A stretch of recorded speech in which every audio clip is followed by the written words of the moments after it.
Okey. Assalamualaikum warahmatullahi wabarakatuh. Bismillahirrahmanirrahim. Allahumma salli ala Sayyidina Muhammad wa ala ali Sayyidina Muhammad. Hari ni rasa macam dengan nak berkongsi tip. Tapi saya rasa ramai yang dah tahu, player-player ayam goreng ni semua dah pandai. Tapi saya nak share juga kepada yang nak mendengar, yang nak menerima, ataupun yang nak komen, insyaAllah saya boleh terima. Berkenaan dengan waktu kita breeding ataupun kita gaul ayam. Kita gaul ayam, kita kena pastikan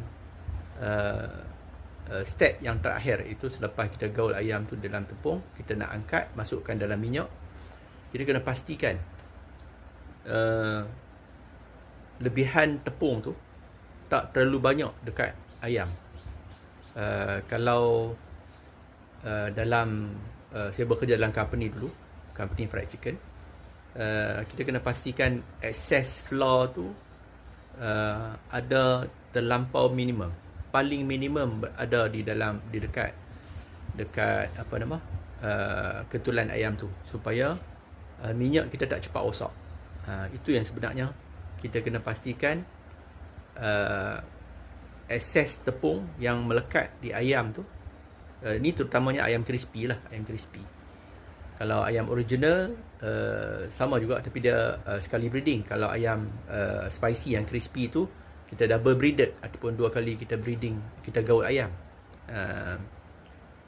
Yang ni ramai yang dah tahu, tapi saya nak cakap juga, sebab mungkin ada player-player yang baru duk rasa macam dengan kita kena bagi lekat tepung banyak di dekat ayam tu supaya ayam tu nampak besar dan orang makan crispy. Tak, sebenarnya tak.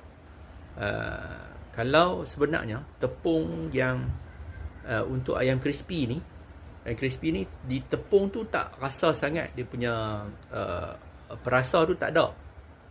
Taklah sangat terasa.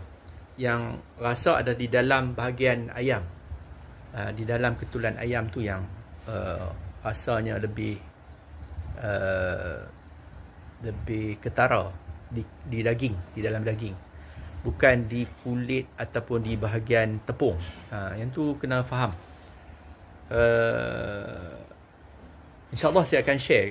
Saya pun dah share dah di dalam saya punya YouTube channel. Kalau hampa boleh tengok dalam YouTube channel Badri Syam tu, di dalam tu dah ada saya share teknik untuk gaul ayam. Tapi saya tunjuk dalam